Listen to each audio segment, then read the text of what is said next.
Grande BH em pauta. Os problemas da sua região em debate na Band News FM. Diante do grande número de crimes cometidos em agências bancárias, o poder público vem desenvolvendo uma série de leis para tentar coibir as ações dos bandidos, o que parece não adiantar. Em uma das tentativas para impedir as saidinhas de banco, foi aprovada na Câmara Municipal de Belo Horizonte em 2011 uma lei que determina aos bancos e instituições financeiras a instalação de painéis de material opaco no espaço entre os caixas e a fila de espera. O objetivo é impedir que possíveis assaltantes consigam ver a movimentação de dinheiro nos caixas e assim também preservar os clientes. De acordo com o diretor do Instituto dos Advogados de Minas, que também é advogado especialista em direito civil, Luiz Fernando Valadão, se o cliente tiver o dinheiro sacado, roubado em uma saidinha de banco, a empresa bancária tem que ressarcir a vítima. Aquele que exercer uma atividade potencialmente causadora de risco, ele deve, por esse potencial, responder civilmente sempre pelos danos ocasionados àquele que usou daquela atividade disponibilizada. A atividade bancária, ela, por significar o depósito de dinheiro, um atrativo para os bandidos, e aí nós temos que ter em mente que impõe-se aos bancos, de forma geral, uma segurança maior, e se isso não vingar, impõe-se aos bancos a responsabilidade pela indenização em proveito daquele que for vitimado, inclusive no caso do chamado crime de saidinha de banco. Outra medida determinada pela lei que tenta coibir assaltos em agências da capital mineira é a proibição do uso de celulares dentro dos bancos, já que nas saidinhas é muito comum os assaltantes se comunicarem via telefone, repassando informações sobre as vítimas de dentro da própria unidade bancária. Além disso, também é obrigatória a instalação de biombos entre os caixas eletrônicos para evitar que um cliente veja a movimentação financeira do outro. Ao longo desta semana, abordamos em nosso quadro Grande BH em Pauta, falamos agora, a segurança nos bancos da região metropolitana. Nos últimos anos, os assaltos como saidinhas de banco e arrombamentos a caixas eletrônicos têm aumentado, o que demandou uma atenção maior do poder público com o problema. Na segunda-feira, nós conversamos com a assessora de comunicação do Comando de Policiamento da capital, a tenente Débora Santos, que revelou uma queda nas saidinhas de banco em BH após o lançamento de ações para tentar coibir essa modalidade de crime. Trabalho de conscientização da população, de informação, de aproximação dos bancos para traçar estratégias mais efetivas, e com isso a gente tem conseguido sucesso em algumas operações, como por exemplo a operação Impacto, que foi lançada no início final do mês de janeiro, que já logrou várias prisões e que conseguiu no mês de fevereiro uma redução das saidinhas de banco, por exemplo, em 13%. Na terça-feira, quem conversou conosco foi o chefe do DOESP, o Departamento Estadual de Operações Especiais da Polícia Civil, delegado Islande Batista, que revelou ser comum investigar quadrilhas que realizam esse tipo de crime em série. Vamos deparar também com situações daquela mesma quadrilha, obviamente, que tenha explodido um outro caixa em outro local, que foi levado aí no torno de 20, 15, 30 mil. Obviamente, se nessas situações, o DOESP tem instaurado inquérito e tem dado sequência nas investigações. Já o vice-presidente do Sindicato dos Vigilantes de Minas Gerais, José Carlos de Souza, foi quem conversou conosco no Grande BH em Pauta na quarta-feira e disse que alguns bancos colocam menos vigilantes que o ideal para fazer a segurança nas agências. Coloca um homem, 2 homens somente, numa agência enorme, com espaço físico enorme, e circulam muitas pessoas, então acaba aqui ficando uma sensação de insegurança, porque são poucos, né? Em vez de colocar, tem agências que tem que ter 4, 5 vigilantes, eles colocam simplesmente 2 vigilantes. Ontem conversamos com o sociólogo, professor e coordenador do Centro de Pesquisas em Segurança Pública da PUC, Universidade Católica de Minas, Luiz Flávio Sapori. Ele destacou que o arrombamento a caixas eletrônicos é uma modalidade de crime que exige organização, mas questiona a facilidade dos bandidos em conseguir os explosivos. Não é qualquer bandido que vai se dispor a explodir um caixa eletrônico. Primeiro você tem que ter acesso ao explosivo, né? Você tem que saber manusear o explosivo. E geralmente é um crime cometido por mais de uma pessoa, envolve uma quadrilha, envolve planejamento, envolve organização, ou seja, nós estamos falando de uma modalidade de crime relativamente sofisticada, que está encontrando muita facilidade, e eu diria muita facilidade para ocorrer pelo acesso a explosivos. Me causa muita estranheza como os criminosos estão conseguindo com tanta facilidade explodir esses caixas eletrônicos. Tem que se entender onde eles estão adquirindo esses explosivos. Bom, nesse último dia de debate sobre a segurança nos bancos de Belo Horizonte, região metropolitana do interior do estado, nós conversamos agora com o secretário adjunto de Defesa Social de Minas, Robson Lucas da Silva. Secretário, bom dia. Bom dia. Muito obrigado por atender a nossa reportagem, secretário. Nós falávamos aí, o senhor deve ter ouvido o que nós conversamos ao longo da semana com especialistas em segurança pública sobre essa questão dos bancos.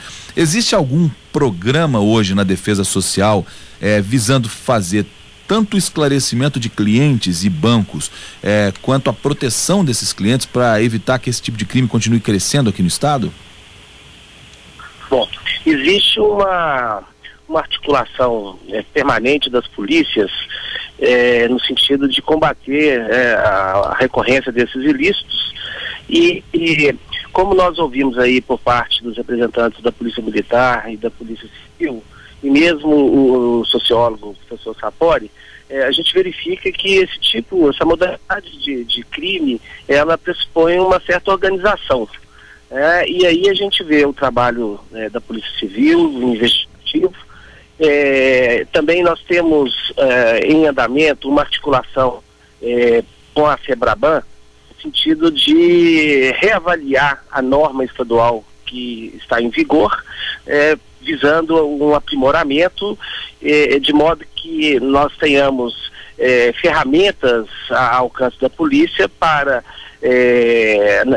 se houver a ocorrência de um ilícito desse, buscar a identificação dos responsáveis e, do ponto de vista preventivo, uma orientação da Polícia Militar, divulgando aquelas regras elementares de atenção, uma orientação também aos estabelecimentos bancários para que cumpram efetivamente a legislação, seja municipal, estadual ou federal, para que tanto o usuário ele seja cientificado do risco daquela operação que ele vai fazer ali dentro de uma agência bancária, de modo a não permitir que fique numa situação de exposição, de vulnerabilidade à ação, tanto na modalidade de saidinha de banco e também nos aspectos de uma segurança mais reforçada, nos arrombamentos de caixas eletrônicos. O policiamento no entorno das agências também, os policiais militares eles precisam ter uma orientação mais direcionada para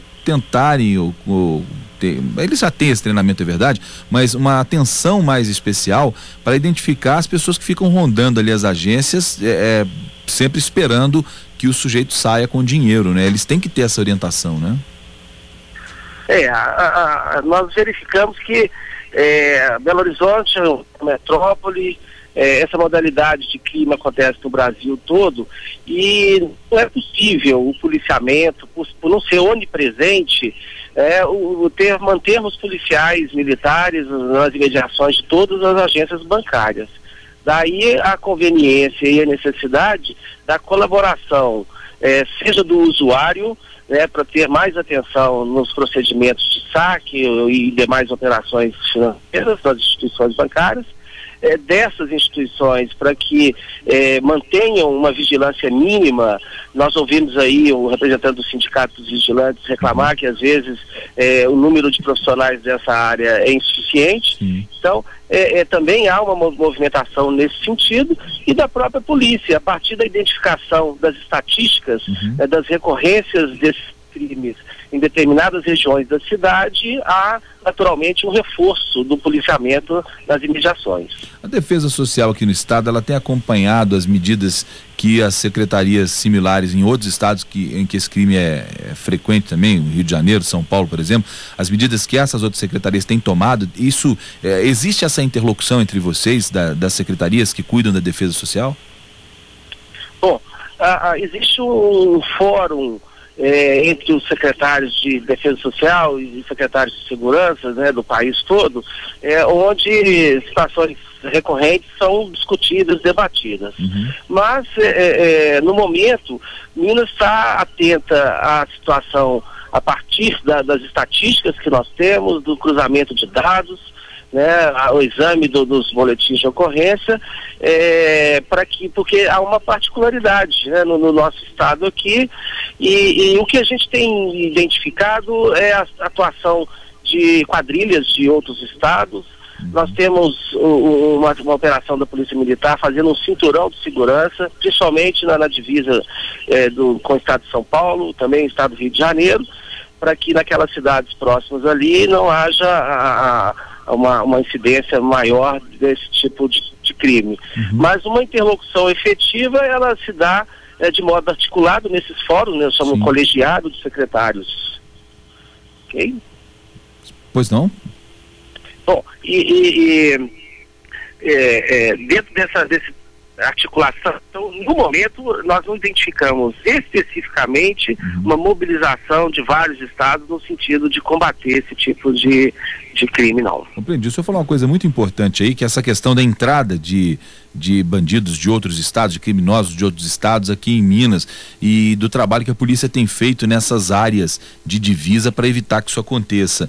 É a redução de verbas por parte do governo federal para se investir em segurança no estado, como que a gente acompanhou nos últimos dias aí, a desistência do governo federal de se implementar aqui as UPPs, as unidades de polícia pacificadoras em todo o estado. Isso é um fator que preocupa a Secretaria de Defesa Social nesse ponto aí do combate à criminalidade? Quer dizer, estão investindo nisso lá no Rio de Janeiro e esses caras de lá estão vindo para cá porque aqui já sabem que não vai ter investimento. Isso é uma coisa que preocupa a nossa Defesa Social? Bom, de certo modo sim, porque o Estado vem arcando solitariamente com a quantidade maciça de investimentos na área de segurança pública. O apoio do governo federal não tem sido aquele esperado e o necessário.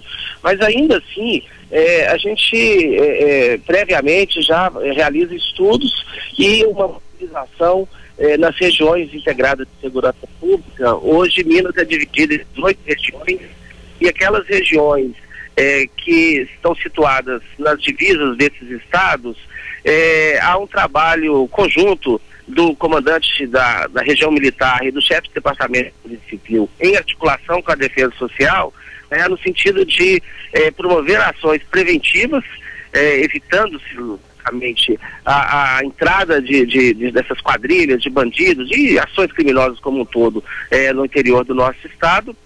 E se tivéssemos um apoio financeiro da União, nós estaríamos com um facilitador, investimentos, novas viaturas, armamentos, aparelhamento de informática. Certamente isso facilitaria bastante. Mas como esse apoio não tem sido a contento, o governador ainda assim preocupado e sensível a essa necessidade, ele tem dado prioridade às operações da área de segurança pública e dentro da possibilidade orçamentária, os recursos mínimos têm sido canalizados de modo que a população seja contemplada com uma política, uma atuação efetiva das forças policiais do nosso estado. Muito bem, conversamos então com Robson Lucas da Silva, que é secretário adjunto de Defesa Social aqui em Minas. Secretário, mais uma vez, muito obrigado por atender a nossa reportagem. Bom dia, bom fim de semana para você. Muito obrigado, disponha. Bom dia.